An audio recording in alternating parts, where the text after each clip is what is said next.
Now, there's something very important that I've learned in my discussion with George Cho. I want to record it. And this is the most important point. The mind, whatever the mind can conceive, is only an image. So no matter where it leads to, no matter how we construct it, whether by mathematics or not, it goes somewhere to an image, but not to reality. Reality cannot be reached by mind. But why? Why mind cannot reach reality? Because mind is an emanation.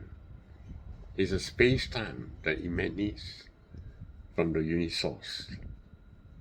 So that's why mind cannot detect reality. So in other words, if you were to have an idea of who God is, even if you can construct clearly what is consciousness, etc., maybe perhaps you will know what is presence, as you understand it to be. No matter how, when we do it through the mind, it's still intellectual. It's never reaching to the place where reality is. Now, this is very profound. Do you know why? Because it simply means that the cloud that I'm seeing, everything that I'm looking at, even my own computer, is not what it is. It is not. The reality of it is so much different from the image that I'm looking at.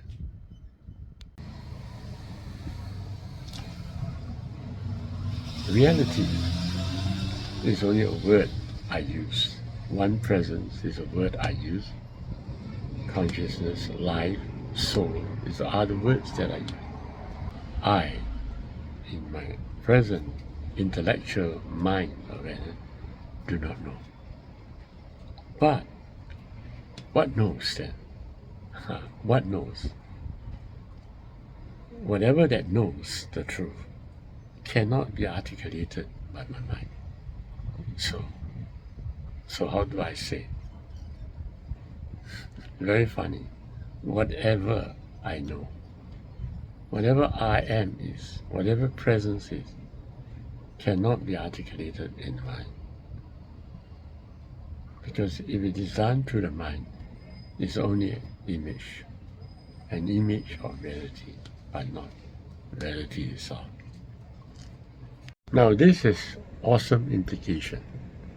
When I discuss with a friend about his thoughts about something, and when his thoughts contradict my thoughts, there is really a lot of space for us to discuss.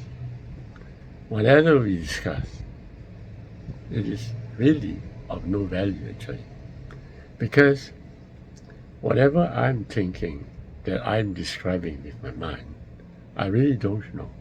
It's only a metaphor of something deeper. And whatever that guy also understands in his mind, even if he thinks it is reality to him, it's just a metaphor of something deeper. But the most interesting thing is that I don't know what is the deeper, neither does he know what's the deeper. So when we argue semantics, we argue definitions of our own mind, which is itself a mental construct. In other words, if I were to tell him that Jesus forgive you of your sin, and if it comforts this man, if it really comforts him because he believes in Jesus, and he believes that his sin can be forgiven by a Jesus, then I would pray for him. Why is that so? Because I'm not being untrue to myself. I'm not. Because no matter what my mental idea is, whatever mental idea he has of Jesus is nothing more than an image. So in other words, I can take on that image for him and use that image to comfort him, because that is what that will comfort him. It's not a reality, it's just an image that he believes in, that he enslaved himself in. And so it will help him. But I must make sure, of course, that when I speak, it coincides with what I understand is to be its true metaphor. So in other words, the metaphor of whatever I say, the coding of whatever I say, should coincide with my understanding, so that I can speak to that person. And if the person chooses to interpret it in his own way, I'm not lying. I would be lying only if the metaphors that I use did not coincide with my inner feelings.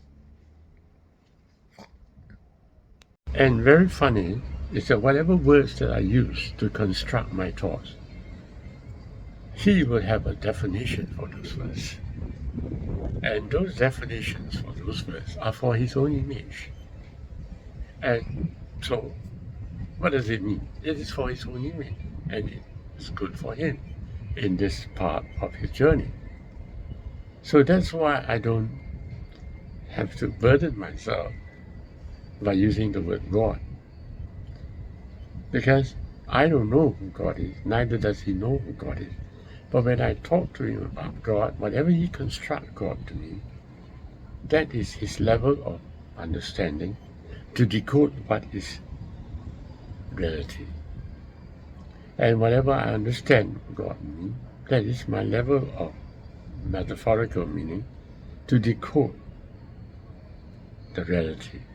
But both of us will never be able to know, because both of us cannot have a mind that can decode reality, since reality has nothing to do with image.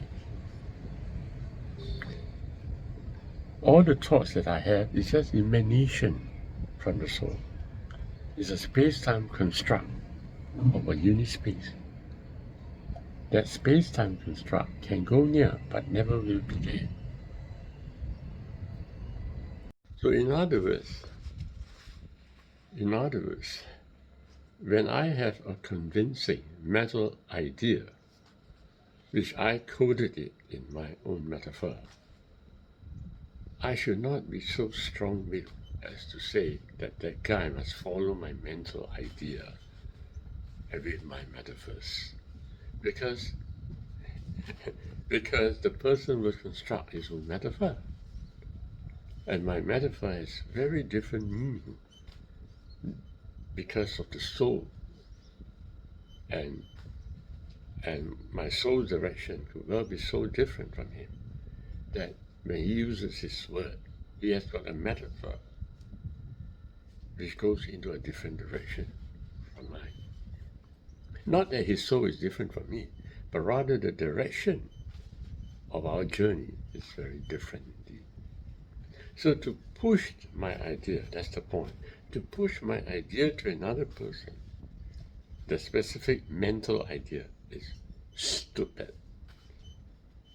Yes, stupid. Because the pushing of the mental idea is definitely unkind of me.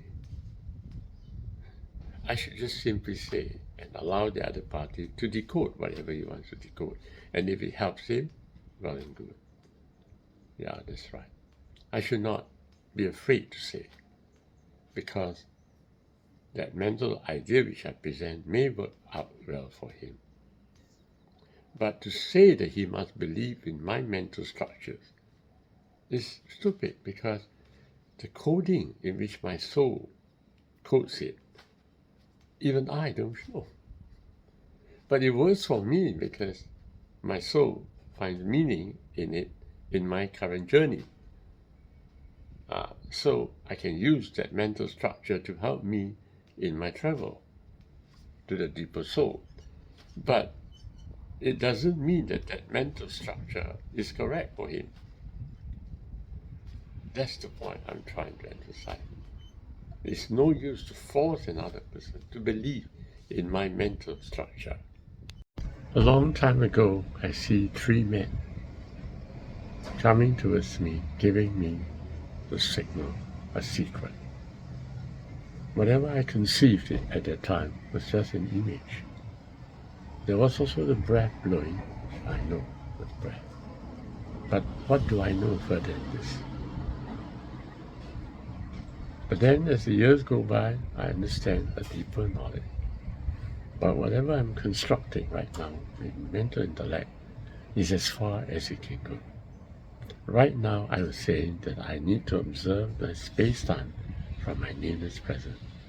That's as far as I can go. Another person will say it in a different way. I will say it this way because this is how I perceive the mental construct. So how? So I use the formula that through the years I've learned, which is to watch my space-time. And I thought this was the best formula. Because whatever I see is only a mental construct. It's only a space-time. Therefore, I must bring out the nameless presence to watch it. I don't understand, but the nameless presence must keep watching whatever there is in my mind, in my thoughts. Because my mind and my thoughts are just metaphors. They're not exactly reality whatsoever. So the nameless, the descriptionless, the unispace must be allowed to observe space-time. That's right. And so that space-time will find its way to the one source.